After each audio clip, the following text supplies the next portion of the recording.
श्री गणेशाय नमः। श्रावण मास महात्म्य अध्याय 7 मंगलवार की व्रत कथा। भगवान शिव बोले, हे ब्रह्मापुत्र, अब मैं तुम्हें श्रावण मास के मंगलवार की व्रत कथा सुनाता हूँ। तुम एकाग्र भाव से सुनो। इस व्रत को करने से कोई भी स्त्री विधवा नहीं होती। सधवा स्त्री को अपने विवाह के बाद 5 वर्ष तक यह व्रत अवश्य करना चाहिए। यह व्रत मंगला गौरी व्रत कहलाता है। यह तापनाशक व्रत है। विवाहोपरांत पहले मंगलवार से यह व्रत आरंभ करना चाहिए। उस दिन पुष्प मंडल बनवाकर उसे कदली से बने खम्भों से सजाएं। उसमें अनेक प्रकार के सुंदर वस्त्र तथा फल लगवाकर मंडप में स्वर्ण निर्मित देवी की आदम कद प्रतिमा एक स्थान पर स्थापित करवाकर उसकी पूजा करनी चाहिए। सामर्थ्य न होने पर अन्य किसी धातु की भी प्रतिमा बनवाई जा सकती है। वह प्रतिमा मंगला गौरी की होनी चाहिए। उसका पूजन करने के लिए 16 उपचार, 16 दुर्वा दल, 16 चिड़चिड़ा दल, 16 चावल और 16 चने इस्तेमाल करें। पूजन के लिए 16 बत्तियों वाला दीपक रखें अथवा 16 दीप प्रज्वलित कर श्रद्धा भाव से समर्पण करने के लिए दही तथा चावलों का नैवेद्य प्रयोग में लाएं। देवी की प्रतिमा के समीप सिल और लोढ़ा अवश्य रखें। इस प्रकार विवाहिता स्त्री को लगातार 5 वर्ष तक वायना देना चाहिए। शिव बोले, हे सनत कुमार, अब मैं तुम्हें वायना की विधि बतलाता हूँ, अतः ध्यान से सुनो। मंगला गौरी की एक पल की प्रतिमा बनवाए अथवा यह प्रतिमा आधे पल या चौथाई पल की अवश्य होनी चाहिए। तत्पश्चात अपनी अर्थ शक्ति के अनुसार कलशों को सोना, चांदी अथवा चावलों से भरना चाहिए। कलशों पर धारण किए जाने वाले वस्त्रों अथवा चोली को रखकर उस पर वह सोने की प्रतिमा रखे। तत्पश्चात उसके पास सिल और लोढ़ा रख देना चाहिए। सिल व लोढ़ा चांदी का बना हुआ होना चाहिए। माता पिता को वायना देने की यही विधि है। तदोपरांत 16 सधवा ब्राह्मणियों को भोजन करवा देना चाहिए। इस उपाय से पत्नी 7 जन्मों तक सुहागन बनी रहती है। इस प्रकार व्रत करने से पुत्र, पौत्र आदि व धन संपत्ति स्वयं ही प्राप्त हो जाते हैं। सनत कुमार ने शिव से पूछा, हे प्रभु, सर्वप्रथम यह व्रत किसने किया और उसने कौन से फल की प्राप्ति होती है, उसके बारे में आप मुझे विस्तार से बताएं। शिव बोले, पूर्व काल में कुरुक्षेत्र में श्रुति कीर्ति नाम का राजा का शासन था। वह राजा न्यायप्रिय, शांतिप्रिय, विद्वान, शास्त्रज्ञ, धीर एवं वीर था। उसके राज्य में चहुं ओर शांति थी। उसका कोई शत्रु नहीं था। उसे संसार की समस्त रिद्धि सिद्धि प्राप्त थी, परंतु वह निसंतान था। निसंतान होने के कारण वह बहुत दुखी था। संतान प्राप्ति के लिए वह दिन रात जप तप करता था तथा साधु संतों की शरण भी जाता था, परंतु उसका मनोरथ सिद्ध नहीं हुआ। फिर वह देवी की आराधना करने लगा। देवी ने प्रसन्न हो उसे स्वयं आशीर्वाद दिया तथा अभिष्ट वस्तु मांगने को कहा। राजा बोला, हे देवी, यदि तू मुझ पर अत्यंत प्रसन्न है तो मुझे पुत्र रत्न की प्राप्ति का वर दे। मेरे राज्य में धन धान्य अथवा अन्य किसी वस्तु का अभाव नहीं है। देवी बोली, हे नरेश, तूने मुझसे अत्यंत ही दुर्लभ वस्तु मांगी है, परंतु मैं तेरी मनोकामना अवश्य पूरी करूँगी। अतः अब तू दत्तचित्त हो मेरी बात सुन। तेरे यहाँ पुत्र अवश्य ही उत्पन्न होगा।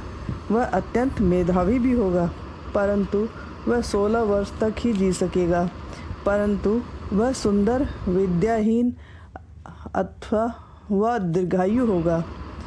देवी की बात से राजा अत्यंत चिंतित हो रानी के पास गया और उसे सब कुछ कह सुनाया।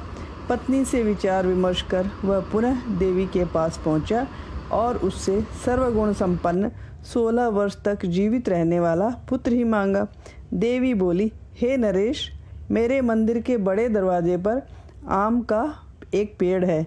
तू उस पेड़ से एक फल ले जाकर रानी को खिला देगा तो अवश्य ही तेरा मनोरथ मनोरथ पूर्ण होगा। राजा वैसा ही किया। 10 महीने बाद एक पुत्र रत्न को जन्म दिया। प्रसन्नता के साथ दुख से परिपूर्ण राजा ने बालक के जातक कर्म व संस्कार आदि करवाए। बालक ज्यों-ज्यों बढ़ता चला गया, त्यों-त्यों राजा रानी की चिंता भी बढ़ती चली गई। उन्होंने अपने पुत्र का नाम चिरायु रखा। जब बालक 16वें साल में लगा तो राजा रानी चिंतित हो गए। अब नरेश और रानी बालक की मृत्यु को निकट देख कांप उठते थे। वे दोनों, राजा और रानी, अपने नेत्रों के सामने राजकुमार को मरते हुए नहीं देख सकते थे। अतः उन्होंने राजकुमार को उसके मामा के साथ काशी भेज दिया। परंतु उन्होंने अपने भाई यानी राजकुमार के मामा को गुप्त वेश में भेजा और उसे बतलाया कि उन्होंने बड़ा होने पर अपने पुत्र को भगवान शंकर की यात्रा पर भेजने का वायदा भगवान शिव से किया था और भाई को आदेश दिया, तू अपनी समस्त शक्ति से इसकी देह प्राण से रक्षा करना। इस पर मामा भांजा काशी चले गए। कुछ दिनों के बाद वे आनंद नगर पहुँचे। वहाँ पर वीरसेन नामक राजा शासन करता था। वह अतिवीर, शास्त्र ज्ञाता और कुशल नीतिज्ञ था। उसके राज्य में चारों ओर शांति थी। उसका कोई शत्रु भी नहीं था। उसकी रूपवान और लावण्यमय कन्या थी। उसका नाम मंगला गौरी था। वह चंद्र के समान श्वेत कांतिवान थी। जब वे दोनों आनंद नगर पहुँचे तो राजकुमारी अपनी सखियों के साथ खेल रही थी। वे दोनों मतलब राजकुमार और उसके मामा उनको देखने लगे। उसी समय राजकुमार की सखी ने राजकुमार को रंडा अपशब्द कहा। इस पर राजकुमारी ने अपनी उस सखी को डांटा और कहा, हे सखी, तुमने उन्हें अपशब्द क्यों कहा? मेरी कोई भी सखी ऐसी अमंगलवाणी बोलने वाली नहीं है। उसकी सखी अति लज्जित हुई और उसने क्षमा मांगी।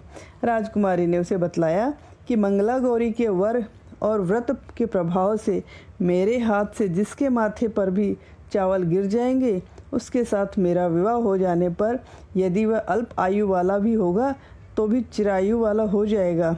उस दिन राजकुमारी का विवाह भल्लिक नगर के राजा दृढ़ धर्मा के पुत्र सुकेतु से होने वाला था। विवाह के समय वर को कुरूप तथा मूर्ख देखकर वर पक्ष के लोग अच्छे वर की तलाश में थे, सो उन्होंने उसे छिपा दिया तथा राजकुमार के मामा से अपने भांजे के विवाह का प्रस्ताव रखा और कहा कि आपका भांजा अकाल मृत्यु को प्राप्त नहीं होगा। इस प्रकार भल्लिक देश की राजकुमारी से विवाह करके सुहाग रात को जब राजकुमार सो रहा था तो उसका 16वां वर्ष भी पूरा हो गया। उसी रात को उनके कमरे में काला सांप आया जो राजकुमार को मारना चाहता था। उसे देखकर पहले तो राजकुमारी भयभीत हुई, परंतु बाद में उसने नाग देवता को दूध पिलाया और उसकी 16 उपचारों से पूजा की। उसने दीनवाणी में नागदेव से अपने पति को न मारने की प्रार्थना की और कहा कि यदि ऐसा हुआ तो मैं उत्तम व्रत करूंगी। इस पर नागदेव राजकुमार को छोड़ अपने कमंडल के अंदर चले गए। यह देखकर राजकुमारी मंगला गौरी ने अपनी चोली से कमंडल का मुख बंद कर दिया। तभी राजकुमार भी आंखों को मलता हुआ अंगड़ाई लेता हुआ उठ गया। उठकर उसने राजकुमारी से कुछ खाने की इच्छा प्रकट की। तब राजकुमारी ने राजकुमार को देवी के समीप से लड्डू लाकर खाने को दिए। खाते समय उसके हाथ से अंगूठी गिर गई। वह प्रसन्नतापूर्वक पान आदि खाकर पुनः सो गया। उसके सोने के बाद मंगला गौरी उस कमंडल को बाहर अन्यत्र फेंकने चली गई, परंतु वह हार की कांति देख अत्यंत विस्मित हुई। उसने उस हार को गले में धारण कर लिया। तब फिर चिरायु का मामा रात्रि बीतने पर चिरायु को ले गया। कुछ समय बाद वर पक्ष के लोग सुकेतु को ले आए। उसे देखकर मंगला गौरी ने कहा कि यह तो मेरा पति नहीं है, यह तो रात को मेरे पास नहीं था। इस पर वर पक्ष के लोग चकित हुए और मंगला गौरी से कहने लगी, यदि यह तुम्हारा पति नहीं है तो तुम इसका कुछ ठोस आधार बतलाओ। वह बोली, मेरे स्वामी ने मुझे अंगूठी और हार दिया है जो मैंने पहन रखे हैं। रात्रि में पति सहवास के समय मेरे पति का केसर से युक्त पांव मेरी जांघ में चिन्हित है। अब सुकेतु बतलाए कि क्या यह इसने किया है? रात्रि के समय मेरा पति से जब मधुर संभाषण हुआ या और जो कुछ भी हुआ वह सब क्या सुकेतु बतला सकता है? हमने क्या भोजन किया, क्या यह सुकेतु बता सकता है? इन सब प्रश्नों का सुकेतु कोई उत्तर न दे सका। अंत में वर पक्ष के लोग शर्मिंदा होकर सुकेतु को साथ लेकर अपने राज्य लौट गए और मंगला गौरी अपने पिता के घर आ गई, क्योंकि उन्होंने कन्या को सुकेतु के साथ भेजने से इनकार कर दिया था। कुछ समय पश्चात मंगला गौरी के पिता महाराज वीरसेन ने महायज्ञ करवाया। उसने देश विदेश के नरेशों और राजकुमारों को उस महायज्ञ में आमंत्रित किया। उस दिन मंगला गौरी स्त्री कक्ष में पर्दे की ओट में बैठकर अपने पति की तलाश में यज्ञ में आने वाले राजकुमारों को देखने लगी। उसी समय चिरायु भी यज्ञ में भाग लेने अपने मामा के साथ वहां पहुंचा। जैसे ही राजकुमार चिरायु पर्दे के सामने से गुजरा तो मंगला गौरी ने उसे देखकर पहचान लिया। अपने पिता से बोली, यही मेरे पति हैं। राजा ने उन दोनों को राजमहल में बुलवाया। मंगला गौरी द्वारा बताई गई निशानियों से वही उसका पति सिद्ध हुआ। राजा ने उसे वस्त्र आभूषण, धन संपदा, अश्व, गज, सेना देकर उसकी पत्नी को उसके साथ विदा कर दिया। राजकुमार अपनी पत्नी, मामा और धन संपदा सहित अपने पिता की नगरी में लौट आया। जब उसके माता पिता ने राजकुमार के जीवित होने और कुशल पूर्वक लौट आने का समाचार सुना तो वे विस्मित हुए और प्रसन्न भी हुए। अभी वे ऐसा विचार कर ही रहे थे कि चिरायु ने आकर माता पिता के चरण स्पर्श किए। उन्होंने उसे गले से लगा लिया और आशीर्वाद दिया। चिरायु की माँ ने तो अपने पुत्र वधू को गोद में बैठाकर सारा वृत्तांत सुना और उसे आशीष दी। शिव बोले, हे संत कुमार, मंगला गौरी ने मंगल व्रत के पुण्य से अपने पति को मृत्यु का ग्रास नहीं बनने दिया और उसकी जीवन रक्षा कर दोनों कुलों का सम्मान बढ़ाया। हे संत कुमार, जो भी भक्त इस कथा को सुनेगा वह भी पुण्य का भागी होगा और उसकी भी सारी मनोकामनाएं पूर्ण होगी। सूत जी महाराज बोले, हे महर्षियों, शिव ने यह कथा सनत कुमार को सुनाई तो वह अति प्रसन्न हुए और उन्हें असीम आनंद मिला। 7वें अध्याय के पाठ श्रवण से मनोरथों की पूर्ति और आयु में वृद्धि होती है। हर हर महादेव। ओम नमः शिवाय।